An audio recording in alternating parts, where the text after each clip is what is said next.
Shalom. Selamat Jumat Agung untuk kita semua. Bersyukur dalam penyertaan dan dalam anugerah Tuhan kita boleh ada memperingati kasih dan pengorbanan Kristus yang begitu besar akan setiap kita umat-umat tebusannya. Bapak Ibu Saudaraku, satu kebanggaan bagi gereja kita karena mungkin mendadak kali ya, karena baru juga dikabarin untuk kita mendapat bagian ataupun mengambil pelayanan kemarin. Semalam dikabarin dari seorang pendeta bahwa gereja kita besok dipercayakan untuk melayani di lapas yang ada di Bulak Kapal di Bekasi. Jadi saya pikir ya kiranya terus Tuhan boleh mempromosikan gereja kita ya. Jadi ya memang ya tidak usah terlalu buru-buru dalam artian melihat gereja yang lain dengan kurun waktu yang mungkin masih hampir sebentar, tapi mungkin dengan jumlah mereka sudah lebih besar. Kalau kita bandingkan dengan gereja kita yang mungkin kita tidak sanggup untuk membandingkan dengan gereja lain. Tapi percayailah bahwa kadang-kala pekerjaan Tuhan itu jauh daripada apa yang kita pikirkan. Mungkin orang lain melangkah sudah ribuan kaki mereka melangkah, tapi kita coba sudah melakukan dengan kemampuan dan kapasitas yang kita sudah kerahkan, tapi mungkin masih ini yang Tuhan masih percayakan bagi kita. Bagiku, selagi masih mempercayai kepada Alkitab ini dengan jelas mengatakan bahwa dengan setia dengan perkara-perkara yang kecil, maka dengan berlanjut juga Allah akan mempercayakan perkara-perkara yang lebih besar bagi kita. Kesetiaan dalam hal yang kecil, dalam pelayanan yang kecil, itu akan menjadi sebuah mungkin pertimbangan bagi Allah melihat dari tahtanya yang di surga. Bagaimana kita terus boleh menjejaki dan terus masuk dalam sebuah pelayanan ini. Oleh sebab itu, dalam kesempatan di Jumat Agung ini, kita akan coba merenungkan kebenaran firman Tuhan yang terambil dari Matius pasal yang ke-27, ayat yang ke-45 sampai dengan ayat yang ke-50. Matius pasal 27 ayat 45 sampai dengan ayat 50. Hai umatnya, dengarlah sabda firman Tuhan. Lembaga Alkitab Indonesia memberikan perikop Yesus mati mulai dari jam 12 ke 8 meliputi seluruh daerah itu sampai jam 3. Kira-kira jam 3 berserulah Yesus dengan suara nyaring, Eli, Eli lama sabachthani. Artinya, Allahku, Allahku, mengapa engkau meninggalkan aku? Mendengar itu, beberapa orang yang berdiri di situ berkata, dia memanggil Elia. Dan segeralah datang seorang dari mereka yang mengambil bunga karang, mencelupkannya ke dalam anggur asam, lalu mencucukkannya pada sebatang bulu dan memberi Yesus minum. Tetapi orang-orang lain berkata, jangan, baiklah kita lihat apakah Elia datang untuk menyelamatkan dia. Yesus berseru pula dengan suara nyaring lalu menyerahkan nyawanya. Demikian jauh pembacaan kebenaran firman Tuhan kita.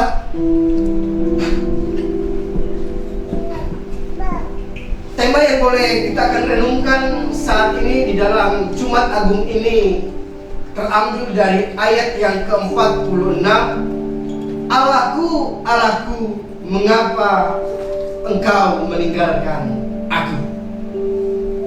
Sebelum kita masuk di dalam teks ini, saya ada beberapa pertanyaan yang akan menjadi stimulus bagi kita untuk menjawab, Allahku, Allahku, mengapa engkau meninggalkan aku? Pertanyaan yang pertama, siapa yang mungkin? Jawablah di dalam hati masing-masing. Siapa yang mungkin ditinggalkan sendirian pada saat benar-benar membutuhkan dukungan? Kita saat butuh dukungan dari orang lain, kita saat butuh bantuan daripada orang lain, dan kita sangat-sangat membutuhkannya. Tapi justru saat itu juga orang lain meninggalkan kita. Dan pertanyaan yang kedua, ditinggalkan dan disalahkan gara-gara kesalahan orang lain. Mungkin kita pernah merasakan, atau mungkin juga tidak pernah ditinggalkan oleh orang, tapi oleh karena kesalahan orang lain, sehingga orang lain itu meninggalkan kita. Nah, oleh sebab itu Bapak Ibu Saudaraku yang terkasih di dalam nama Tuhan Yesus Kristus, itu masih dua pertanyaan yang kemungkinan pernah kita alami. Tetapi bagaimana dengan Yesus sendiri saat dia ada di Taman Getsemani, dan saat dia ingin menghadapi yang namanya perjalanan Via Dolorosa itu, dan sampai naik ke Golgota untuk disalib? Siapa yang meninggalkan Yesus? Apa yang dialami oleh Yesus sendiri? Maka di sini saya coba melihat yang pertama itu adalah dia ditinggalkan banyak orang, ya. Ketika Yesus berjalan mulai mungkin dari Taman Getsemani sampai kepada pengadilan, sampai kepada yang namanya puncak kematian di atas salib itu sendiri, maka ada banyak orang yang meninggalkan Yesus. Ketika Yesus memikul salib, banyak orang yang berlalu lalang, tetapi mungkin tidak banyak atau mungkin sedikit yang peduli. Lebih banyak yang meninggalkan Yesus dan tidak peduli akan karya dan salib yang dipikul oleh Tuhan Yesus Kristus. Jadi kadang saya berpikir demikian. Mampukan aku Tuhan untuk memikul salibmu? Saya coba ingin gambarkan secara sederhana. Ketika kita berkata Tuhan, dan ketika Yesus sendiri juga berkata, kalau mau mengikut aku, pikullah salib yang aku berikan kepadamu. Apakah kucuk-kucuk dalam kita melihat gambaran yang seperti ini? Saat kita berkata Tuhan, aku ingin memikul salibmu, maka Tuhan pergi ke bahan-bahan yang membuat meja dan lain sebagainya, terus dibuat di sana bentuk salib. Nah, anakku, inilah pikullah salib. Apakah gambaran seperti itu yang mungkin saat kita berkata Tuhan berikan aku untuk memikul salibmu? Saya pikir tidak. Tetapi mungkin dengan keadaan yang kita hadapi saat ini, mungkin dengan orang-orang yang mungkin saat ini ada bersama dengan kita, anak-anak muda sekarang mengatakan circle kita asik. Orang-orang yang bersama dengan kita, yang mungkin jauh daripada kata unity ataupun dari kesatuan itu sendiri, saat ini juga mungkin ada caranya hal di situ untuk salib itu kita pikul. Yesus ditinggal oleh banyak orang, tapi bukan oleh banyak orang, tetapi dia ditinggalkan oleh para pemuka agama. Para pemuka agama yang seharusnya lebih tahu, para pemuka agama yang seharusnya lebih lihai dan melihat siapa Mesias itu dengan mata mereka sendiri, dengan pengetahuan mereka sendiri. Tapi justru para pemuka agama sendiri juga yang mengatakan, salibkan dia. Saudaraku yang terkasih dalam nama Tuhan Yesus Kristus, pemuka agama yang seharusnya menjadi garda terdepan untuk terus menyuarakan suara kebenaran, tetapi justru para pemuka agama menjadi juga garda terdepan untuk mengatakan Yesus disalibkan. Ketika ada banyak orang yang mengatakan sebelum Yesus disalibkan, maka ada banyak ketika Yesus ingin masuk ke Yerusalem itu, maka mereka berjalan dan mereka berdiri sambil mereka meneriakkan, Hosana, Hosana bagi anak Raja Daud. Selamatkan kami, selamatkan kami. Karena konsep daripada pemikiran mereka pada waktu itu, ketika ada orang yang ingin membebaskan orang-orang Yahudi pada waktu itu adalah yaitu dibebaskan dari penjajahan politik.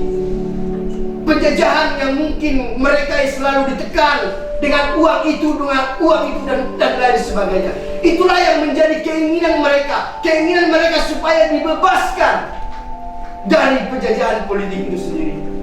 Tetapi jawaban daripada Yesus sendiri, Yesus datang bukan untuk menjawab keinginan kita, tapi Yesus datang untuk menjawab kebutuhan kita, yaitu penebusan manusia itu sendiri. Keinginan kita terlalu banyak. Keinginan kita terlalu mungkin kita kedepankan. Tetapi Yesus sekali lagi menjawab kebutuhan itu sendiri. Bagaimana perumpamaan yang digambarkan oleh Alkitab, dua orang yang meminta warisan kepada orang tuanya. Anak yang pertama dengan keinginannya, berikan hakku, berikan warisanku. Itulah keinginannya, supaya aku bisa memakai bagianku. Tapi dia lupa. Jawabannya adalah sesungguhnya dia lupa dan tidak mau mendapatkan kebutuhan untuk tinggal ada bersama dengan bapaknya dalam rumah. Dia memilih untuk pergi dengan keinginannya, membawa warisannya, haknya, ketimbang ada diam di dalam hadirat Bapa. Nah, oleh sebab itu Bapak Ibu Saudaraku, pemuka agama juga meninggalkan Yesus sendiri. Dan yang ketiga, ditinggalkan oleh penyambung sendiri. Ya, sama-sama penyambung. Ya, sama-sama mungkin merasa oke lah, tanda kutip misalnya itu gambarannya sudah sama-sama berdosa atau membuat kesalahan, tapi sama-sama penyambung sendiri itu tidak sejalan. Ya. Penyambung sendiri mengatakan, kalau engkau anak manusia, selamatkan diri. Tetapi ada perkataan yang juga membuka hati kita dengan mengatakan, ya Tuhan Allahku, jikalau engkau ada bersama dengan Allah nanti, ingatlah akan aku. Dan jawaban itu langsung diberikan oleh Yesus. Hari ini kami bersama dengan aku, selamat. Itulah keselamatan yang ditawarkan oleh Yesus bagi kita. Tidak peduli berapa banyak kesalahan, atau tidak peduli background apa yang mungkin kesalahan yang kita lakukan di luar sana.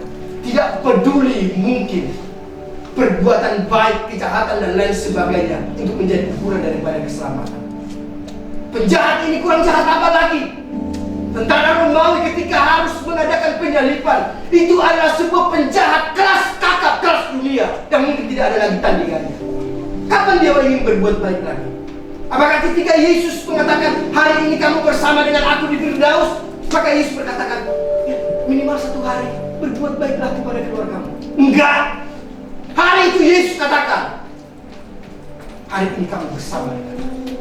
Saudaraku yang terkasih dalam nama Tuhan Yesus Kristus, bukan tidak, bahkan kita mengabaikan yang namanya kebaikan, perbuatan baik dan lain sebagainya. Tapi sekali lagi, keselamatan itu milik anugerah daripada Allah sendiri yang diberikan kepada manusia itu sendiri. Dan akhirnya dia juga ditinggal oleh bapaknya sendiri. Ya. Setelah ditinggalkan orang banyak, ditinggalkan para pemuka agama, ditinggalkan para penyamun, pada akhirnya dia ditinggalkan oleh bapaknya. Maka dia berteriak, Eli, Eli, lama sabachthani, Allahku, Allahku, mengapa engkau meninggalkan aku? Saudaraku, saya coba ingin kembali sederhanakan. Kalau mungkin kita ada di dalam kehidupan ini, ada sebuah mungkin perjalanan yang tidak menyenangkan, maka Jujur kita bisa menghibur diri kita dengan mengatakan, gak apa-apalah mereka pergi meninggalkanku, toh juga orang-orang terdekatku masih ada bersama dengan aku. Mungkin kita masih bisa menghibur demikian. Ada lagi permasalahan, maka kita kembali menghibur diri. Gak apa-apa, semua orang meninggalku, bahkan orang terdekatku meninggalkan aku. Gak apa-apa, gak apa-apa. Jawaban yang paling mutakhir dari Alkitab, maka kita akan mengatakan dengan menghibur diri, asalkan Bapakku yang di surga tidak meninggalkan aku. Betul? Tetapi yang menjadi pertanyaannya, Yesus tidak ada di posisi seperti itu. Yesus tidak ada di posisi teman, dekat, seperti yang mungkin kita akan sampaikan dengan pembelaan diri, menghibur diri. Bapaknya sendiri meninggalkan dia, dan dia sampai berkata, Eli, Eli lama sabachthani. Tidak ada pengaduan lain lagi.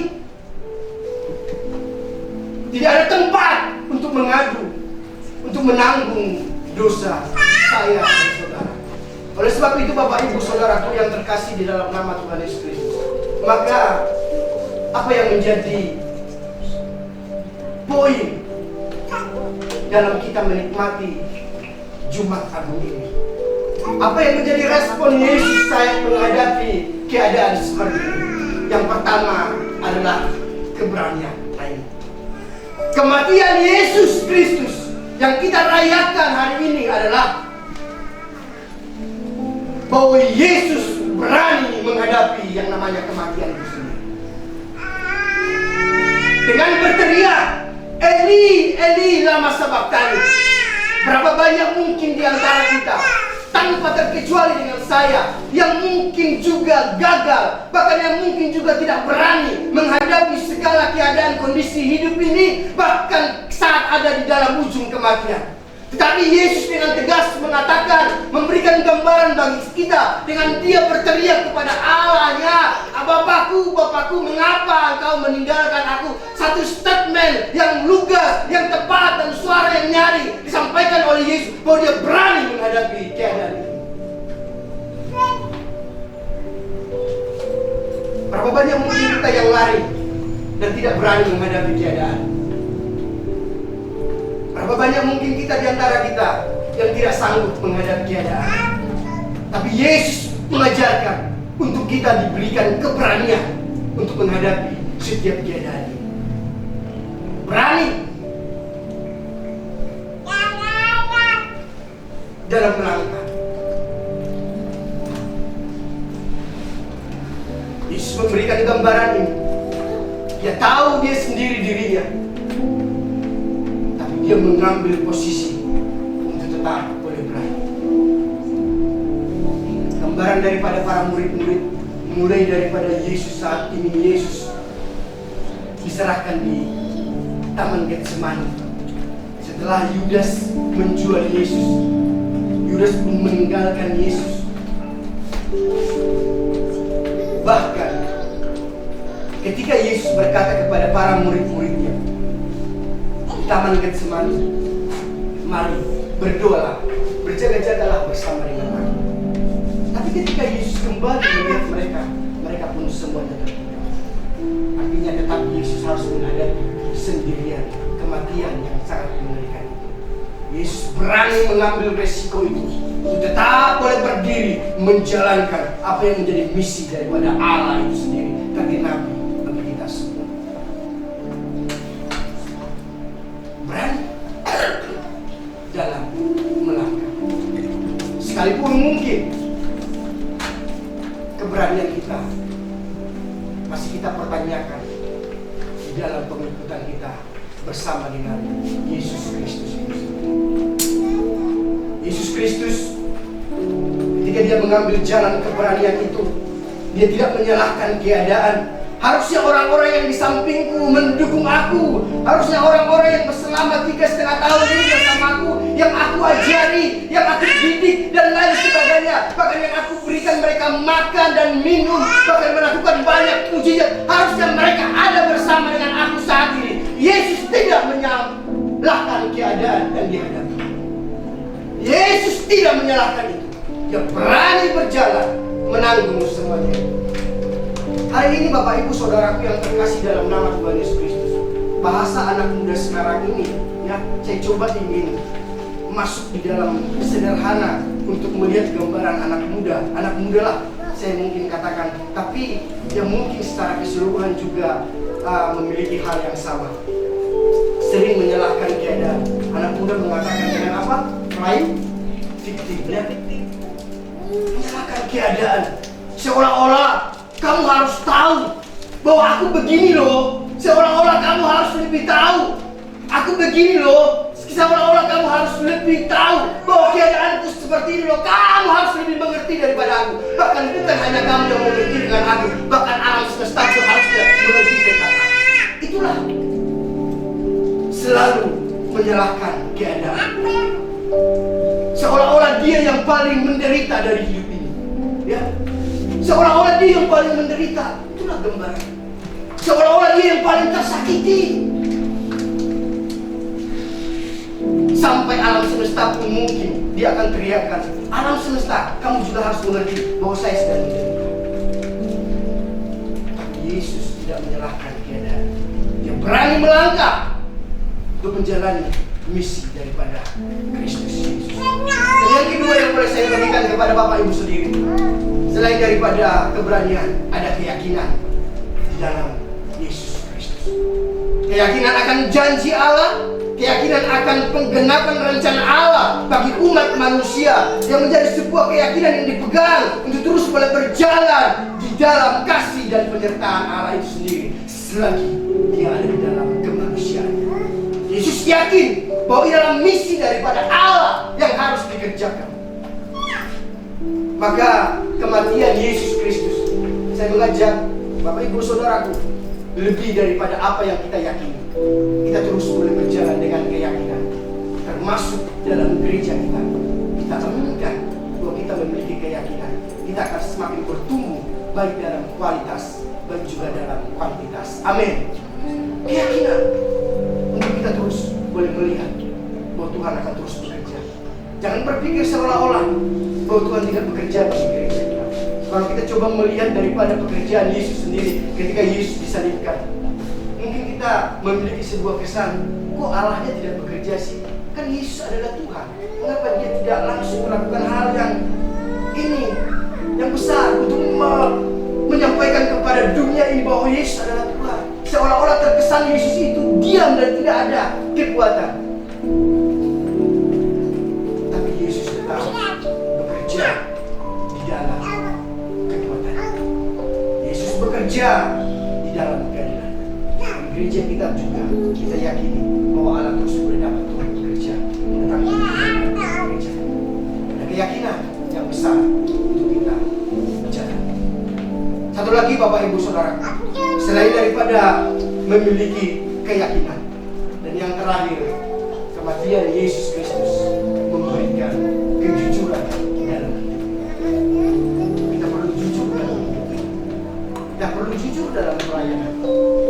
Mengapa saya katakan keberanian dan kematian Yesus memiliki kejujuran? Ketika Yesus Kristus ada di sana, dia dengan berani berkata, sekiranya kalau boleh cawan ini berlalu, ambillah. Dia jujur pada dirinya, dia jujur pada Allahnya, dia jujur pada Bapaknya. Tuhan, aku takut. Tuhan, aku gemetar menghadapi ini. Jujur aku takut Tuhan. Sekiranya cawan ini, kalau boleh ambillah. Kejujuran dalam hidup, dalam pelayanan, dan dalam banyak hal, termasuk kita mungkin yang dalam pekerjaan. Hal yang paling penting, kejujuran dan kepercayaan. Banyak orang yang mungkin memiliki skill, pengetahuan, knowledge mereka yang mungkin tinggi, IQ mereka yang mungkin juga cukup besar, tapi ketika tidak memiliki nilai kejujuran dan kepercayaan, mungkin orang lain juga tidak boleh dapat bekerjasama dengan. Yesus menggambarkan kita, memberikan kita gambaran, jujurlah dalam hidup. Kalau memang sakit, bilang sakit. Tidak usah terlalu merasa kuat dalam hidup. apabila lemah, Tuhan aku gak kuat, Tuhan aku tidak berdaya, Tuhan aku saat ini lagi dalam keadaan kurang baik-baik saja, Tuhan tolong aku. Jujur kepada Tuhan. Engkau mungkin tidak berani jujur kepada orang lain, tetapi Yesus menggambarkan jujur kepada Allah. Sekiranya cawan ini berlalu, aku gemetar Tuhan, aku ketakutan, aku jujur padamu Tuhan, ambillah cawan ini. Dia jujur menghadapi keadaan.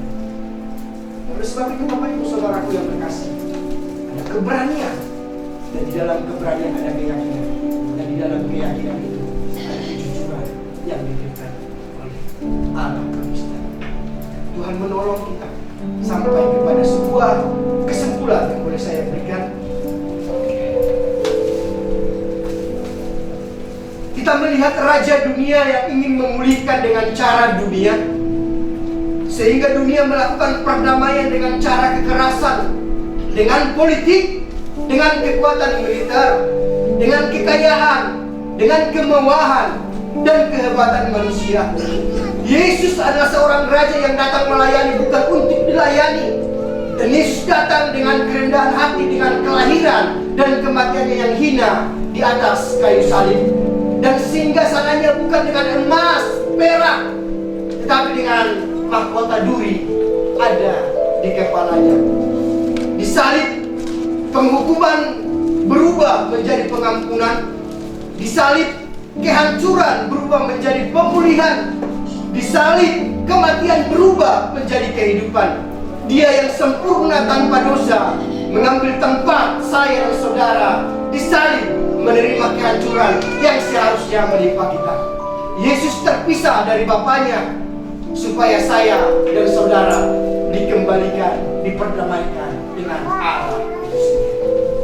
Yesus harus menanggung, bukan hanya terpisah dari orang-orang terdekatnya, tapi Yesus harus mengambil, berani dengan yakin bahwa dia harus terpisah dengan Bapaknya sementara, supaya saya dan saudara kembali diperdamaikan di dalam kasih Allah itu sendiri.